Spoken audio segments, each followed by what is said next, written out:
Light. You see it every day. Every day. We see the sun, we see it all around us. It makes this video a lot better quality.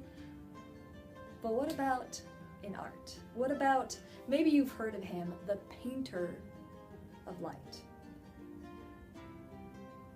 Thomas Kinkade, the painter of light. The billion-dollar painter, probably the wealthiest painter to ever create art. Mind you, he's called the billion-dollar painter. The max he was in his lifetime was $750 million, but this is one artist worth $750 million. While most people still struggle with the starving artist mentality, this was a man who had multiple houses, multiple cars, multiple everything.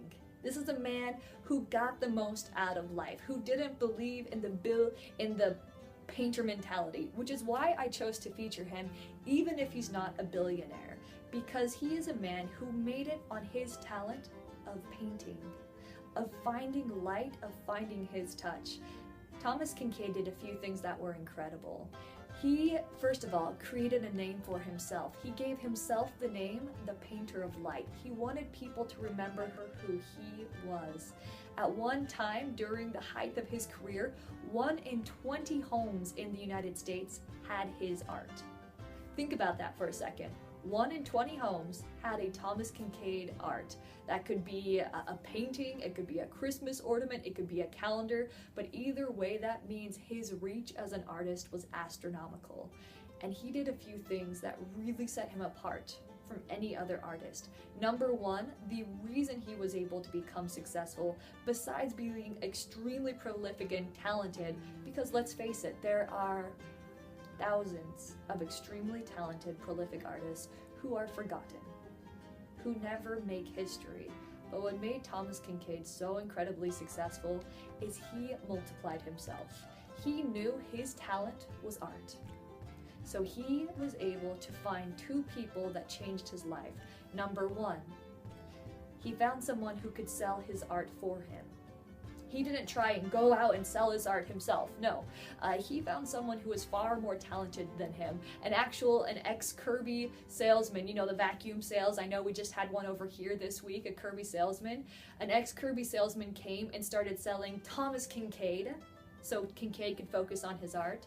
The second person he focused on was a man who was able to put his art and copy it on canvas prints. And this man, together, the 3 of them formed a triforce, you might say, of power. And they were able to set up Magi, I believe it's called Magi Inc., which was dedicated to replicating Thomas Kinkade. When many artists tried to create a scarcity around their work, he said, I want everyone to see it. He believed his work was a way of spreading God's light. And mind you, Thomas Kinkade was not a perfect man. In fact, he had a lot of challenges, but he knew what he was doing when it came to his art. So here's your challenge. Here's your challenge today. If you are an artist, if you are a businessman, it doesn't matter. You have your strengths. You have your weaknesses. Instead of trying to make every weakness a strength, what could you get help with? What do you need help with? Personally, I needed help with YouTube marketing.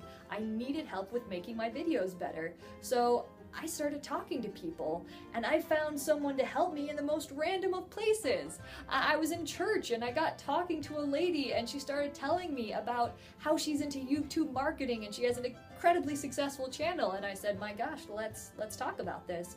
And she gave me a strength where I had a weakness. I'm still working at it, but they're getting better. So who do you need to connect with? I believe in you. Here's your challenge. Write down the things you struggle most with. Is it the technology? Is it the marketing yourself? Write it down and start looking for solutions. Start looking for people to help you find the answers to these solutions. You don't have to do it all yourself. And if you ever want to get to billionaire status, you literally can't do it all yourself. I believe in you. I know you can do this. Get out there and start exceeding your Everest.